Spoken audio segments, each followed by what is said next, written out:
ഒരാളിപ്പം നിശ്ചയിച്ച മീഖാത്തുകളിലല്ലാതെ ഇഹ്റാം ചെയ്താൽ അതിന് വല്ല പരിഹാര മാർഗവുമുണ്ടോ? നിശ്ചയിച്ച മീഖാത്തുകൾ അല്ലാതെ എന്ന് പറഞ്ഞാൽ മീഖാത്തുകളുടെ മുമ്പിൽ വെച്ചാണെങ്കിൽ, അഥവാ നാടിൻ്റെയും മീഖാത്തിൻ്റെയും ഇടയിൽ വെച്ചാണെങ്കിൽ പിന്നെ അതിന് വിഷയമില്ല എന്ന് നമ്മൾ നേരത്തെ പറഞ്ഞു.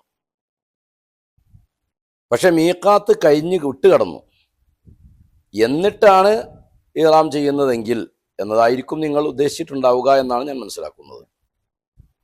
അങ്ങനെ ഇഹ്റാം ചെയ്താൽ യഥാർത്ഥത്തിൽ മീഖാത്ത് വിട്ടുകടക്കുന്ന ഒരാൾ നുസുക്ക് ഉദ്ദേശിച്ചിട്ടാണ് അയാൾ മീഖാത്തിലൂടെ കടന്നു പോകുന്നതെങ്കിൽ, നുസുക്ക് എന്നതുകൊണ്ട് ഹജ്ജും ആവാം ഉംറയും ആവാം. അപ്പൊ ഹജ്ജോ ഉംറയോ ഉദ്ദേശം വെച്ചുകൊണ്ട് മീഖാത്ത് വിട്ടുകടന്നാൽ, ഒന്നിരിക്കൽ അദ്ദേഹം മീഖാത്തിന്റെ അപ്പുറത്ത് ഇഹ്റാം ചെയ്താൽ തിരിച്ച് അദ്ദേഹം അതേ മീഖാത്തിലേക്ക് അല്ലെങ്കിൽ തുല്യ അകലമുള്ള മീഖാത്തിലേക്ക് തിരിച്ചു വരണം. എന്നിട്ട് മക്കയിലേക്ക് പോകണം. എന്നാൽ അദ്ദേഹത്തിന് വിരോധമൊന്നുമില്ല, മീഖാത്തിൽ നിന്ന് ഇഹ്റാം ചെയ്തതുപോലെ തന്നെയാണ്. ഇനി അദ്ദേഹം പോയി മക്കയിൽ നിന്നാണ് ഇഹ്റാം ചെയ്തത്. മക്കയിൽ നിന്ന് ഇഹ്റാം ചെയ്തതിൻ്റെ ശേഷം ഹജ്ജിന്റെ അമലുമായി അല്ലെങ്കിൽ ഉംറയാണെങ്കിൽ ഉംറയുടെ അമലുമായി ബന്ധപ്പെടുന്നതിൻ്റെ മുമ്പ് അദ്ദേഹം മീഖാത്തിലേക്ക് തിരിച്ചു വന്നാൽ, എന്നിട്ട് വീണ്ടും മക്കയിലേക്ക് പോവുകയാണെങ്കിൽ അദ്ദേഹത്തിനും വേറെ പ്രത്യേകിച്ച് ഒന്നുമില്ല.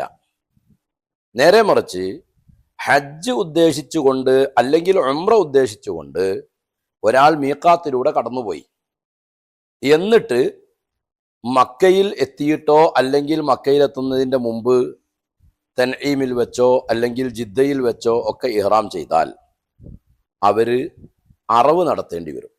ഒരാട് അറുത്തു കൊടുക്കൽ അവർക്ക് നിർബന്ധമാണ്.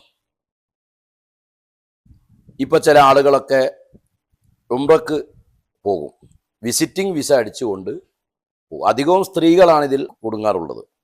ഭർത്താവ് ജിദ്ദയിൽ ജോലിയായിരിക്കും. ആ സമയത്ത് അവർ ഇവിടെ നിന്ന് നേരെ കയറി ജിദ്ദയിലേക്ക് പോകും. എന്നിട്ട് ജിദ്ദയിൽ നിന്ന് 1-2 ദിവസം അവിടെ താമസിച്ച് പിന്നെ അവിടെ നിന്ന് ഇഹ്റാം ചെയ്തുകൊണ്ട് മക്കയിലേക്ക് പോകുന്ന ഒരു സമ്പ്രദായം ഇന്ന് പലരിലും നമ്മുടെ മലയാളികളിലൊക്കെ കണ്ടുവരുന്നുണ്ട്. യഥാർത്ഥത്തിൽ അത്തരക്കാരായ ആളുകൾക്ക് ദമ് നിർബന്ധമാണ്, അറവ് നിർബന്ധമാണ്. കാരണം അവർ പോകുന്ന എന്തിനാണെന്ന് അവരോട് ചോദിച്ചാൽ അവർ പറയും, ഞങ്ങൾ ഉംറ ചെയ്യലാണ് ഞങ്ങളുടെ ലക്ഷ്യം എന്ന് പറയും. അങ്ങനെ നുസുക്ക് ഉദ്ദേശിച്ചാൽ, നുസുക്ക് ഒരാഴ്ച കൊണ്ട് ചെയ്യട്ടെ അല്ല ഒരു വർഷം കഴിഞ്ഞിട്ടാണെങ്കിലും ഹജ്ജോ ഉംറയോ ചെയ്യണമെന്ന ഉദ്ദേശത്തോടു കൂടെ മീഖാത്ത് വിട്ട് കിടക്കുമ്പോൾ അവര് ഇഹ്റാം ചെയ്യൽ നിർബന്ധമാണ്. അല്ലെങ്കിൽ അവര് അറവ് നടത്തേണ്ടി വരും, നിർബന്ധമാണ്.